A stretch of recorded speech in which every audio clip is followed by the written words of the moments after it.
CFA Level 2 is a brutally difficult exam, and I failed it the first time I took it. I eventually went on to pass all 3 exams and get my charter, but I made a lot of mistakes along the way. So I wanted to make this video to share my experience and give you some tips to help you pass this exam. I'll cover what makes CFA Level 2 especially difficult, some general test-taking tips, and how to handle exam day. So why is CFA Level 2 so difficult?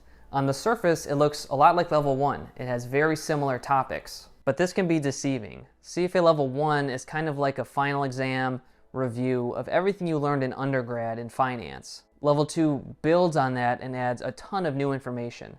If I had to pick one thing that makes Level 2 difficult, it's the sheer volume of information that you have to learn and retain all at once. My mistake the first time was I underestimated how much information there was to learn.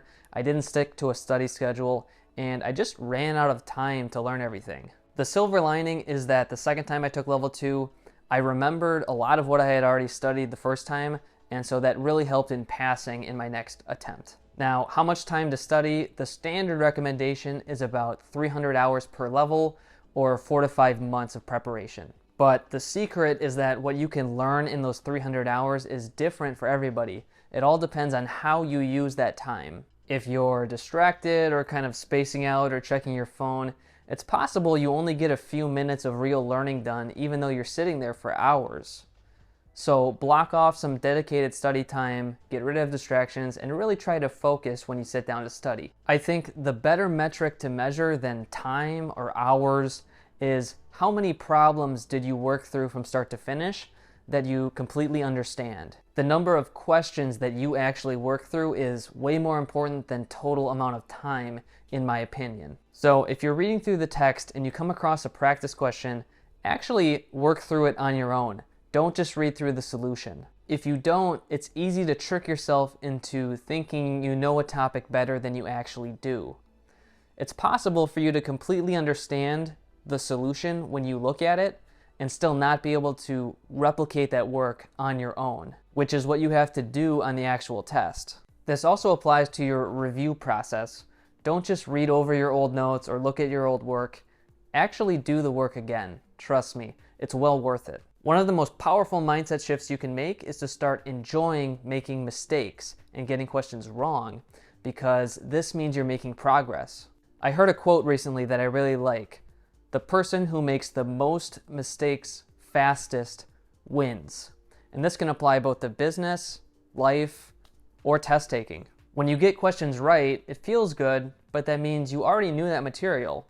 When you get a question wrong, figure out your mistake, and then figure out how to do it, that means you're learning. That's going to actually increase your score. So the next time you get a question wrong, instead of feeling discouraged, be thankful that you're getting it wrong now and not on the day of the actual test. So what study materials should you use?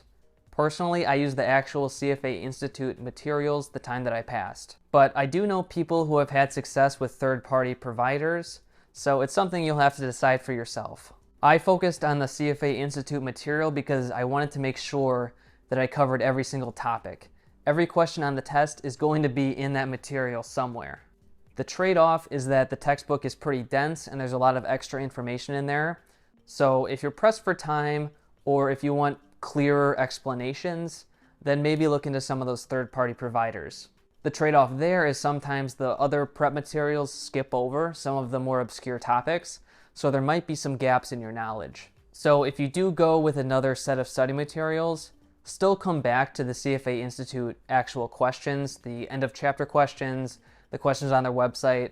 If you still do all those actual questions, that'll ensure that you've covered every topic. Now, for general test-taking tips and strategies for Level 2, the big difference between Level 2 and Level 1 is the format. In Level 2, you get a page of information and then a set of questions that relate to that information. I recommend reading the questions first and then going back to the information. That way, as you're reading through the page, you can answer the questions as you go.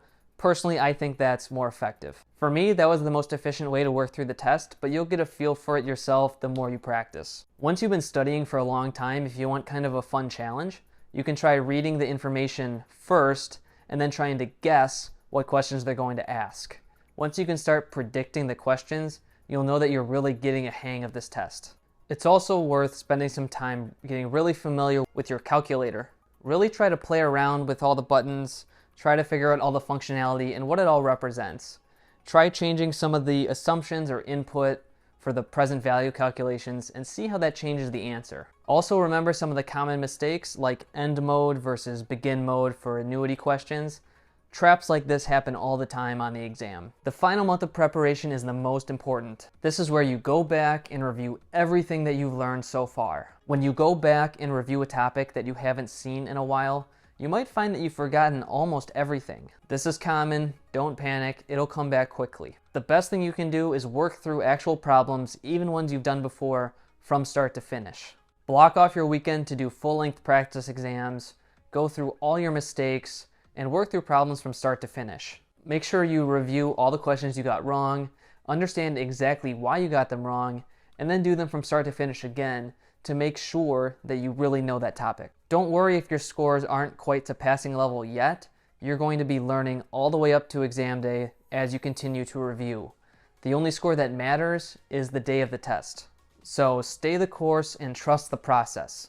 The only topic that I recommend rereading in its entirety from the actual institute material is the ethics section. There aren't really formulas to memorize, so you have to really understand all the examples and the underlying reasons behind the answers. If you're having trouble remembering any specific topic, I recommend trying to write out that formula or principle from memory. Then check your answer and then wait a while and then try to do it again. Try to write it out from memory. This process of actively trying to remember information is way more effective than rereading or passively consuming that information, especially if you do it spaced out over the course of several days. And just some general advice, remember to take breaks and take care of your health. After sitting there for an hour or two of studying, it gets a lot harder to focus, so go take a walk, go to the gym, and relieve some stress. Breaks also give your mind time to assimilate and remember everything that you're learning. Also, remember to get enough sleep. Sleep is super important.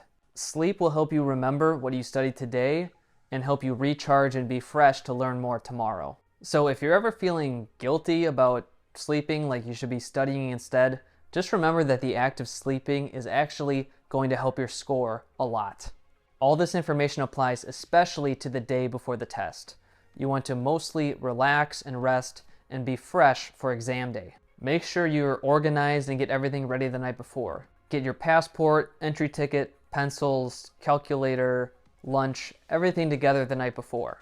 Bring an old-fashioned wristwatch if you want to keep track of the time, and some earplugs if you want absolute silence. During the actual test, just go for it and trust yourself. Read all the questions carefully, but make sure you're moving through the test fast enough so time is not an issue. It's really important that if you come across a question that's really difficult or that you don't remember how to do, just skip it and come back later. All the questions are worth the same amount of points, so you don't want to leave some easy questions unanswered at the end because you ran out of time. And a lot of times you'll actually remember how to do the question when you come back later after your subconscious has been working on it for a while. The CFA program is a ton of work, and only those who have really been through the process understand the sacrifice and effort that goes into it. So I have enormous respect for all of you taking on level 2. Remember to hit the like button below and subscribe to the channel if you enjoyed the video. Good luck.